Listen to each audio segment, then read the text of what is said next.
part two. Part two, yeah. So as we were saying about, so what happened was,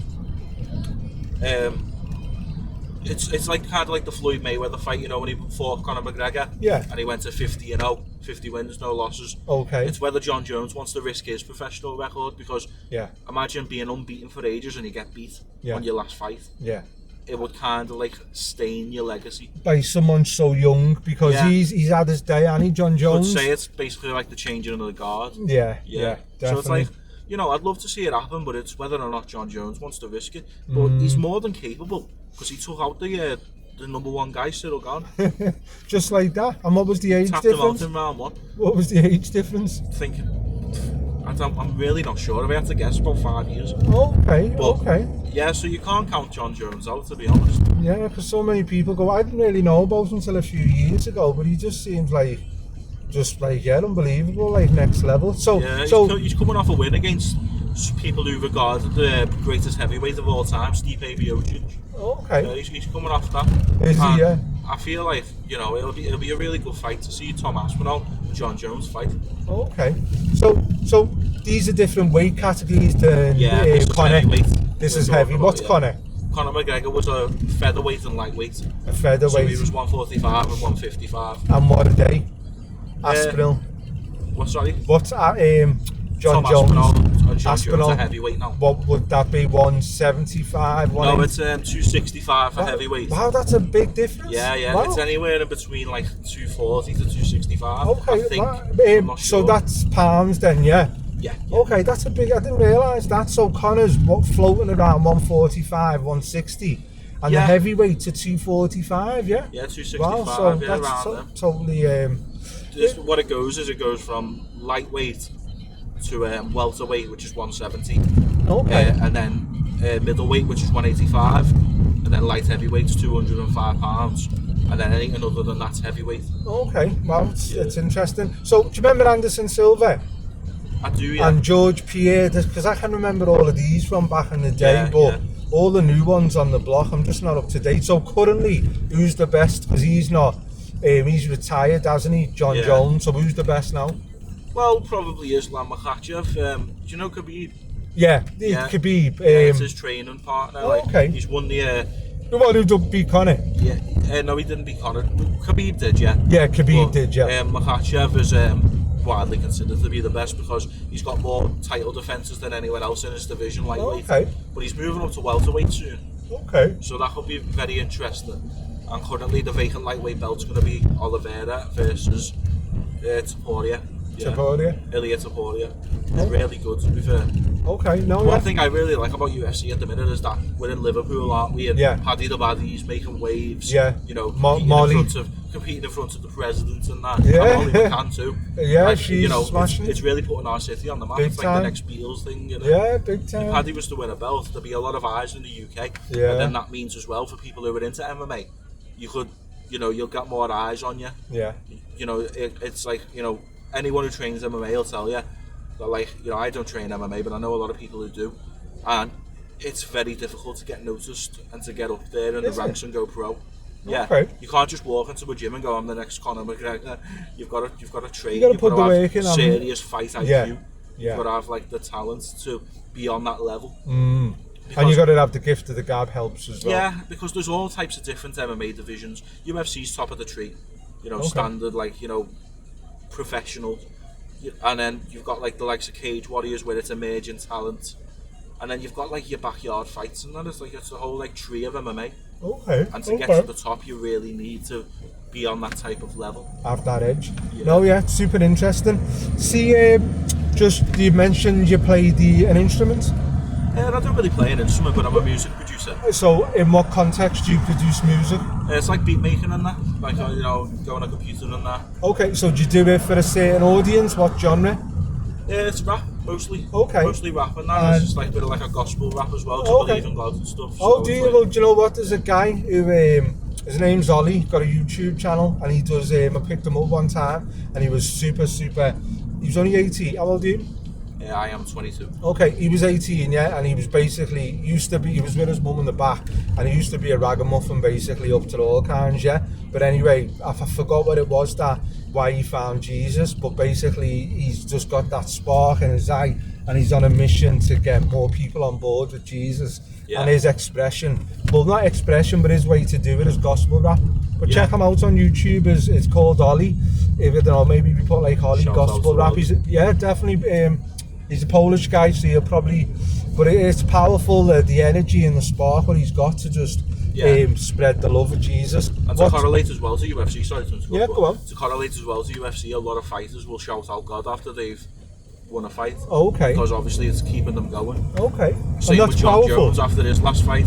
He was saying about like how much he loves Jesus and that. Oh, was he? It does fall into it. Definitely, yeah. So I think you said you're a producer. So are you taking on artists who are doing gospel rap?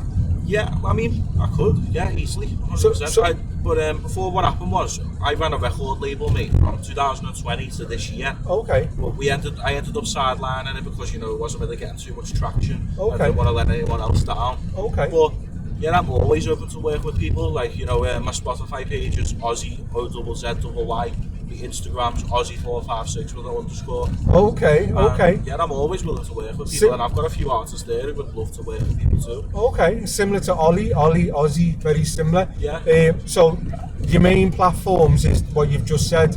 Yeah, Spotify, Apple, YouTube, everywhere really. Okay, and like I say, you produce it, don't you? So.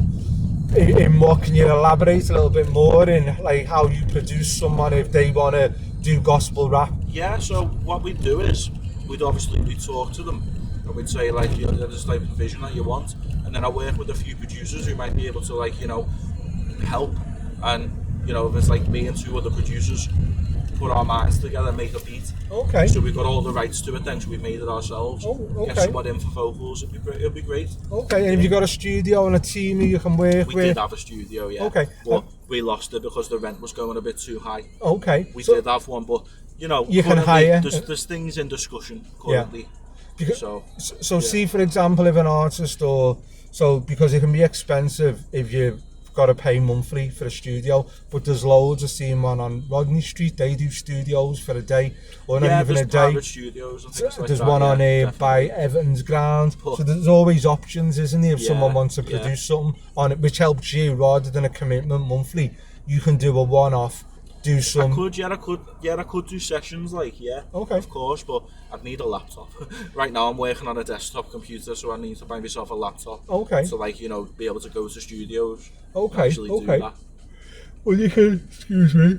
No problem. So how do you market and connect with people? How do you advertise to all your the two socials, or have you got a website? Yeah, it's mostly through Instagram and things like that. Yeah. Okay. And we've got a few people that we talk to in Chicago, possibly a few people in LA, but they're quite better than me at the minute. So I want to hone my skills first before I work with people who are on that type of level. Okay. So would you say it's your passion?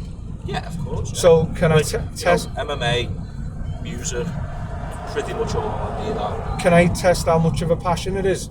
Okay. So it's a question I ask a lot of my customers, Let's just say David won the lottery, Whether it's you or someone else, most people do jobs because it pays the bills. But if money wasn't an issue, after looking after friends, family, travelling, you'd have a void in your life.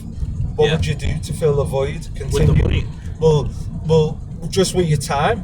Because money's not an issue. So what would you do? Would you still pursue what you're doing now? Would you just try and scale it up and grow it? Oh, I would, yeah. If you gave me a budget, I would. First of all, I've been working with these people in town who are a part of the Merseyside Youth Association. Okay. They've got a project going on there called the Noise Project. Okay. They do it all, from songwriting to industry to everything. And the first thing I'd probably do is give them a little grant. Okay. Where are they based? They're based in town. What's it called? Merseyside Youth Association, the Noise Project. Okay. And that's all. You can have a look.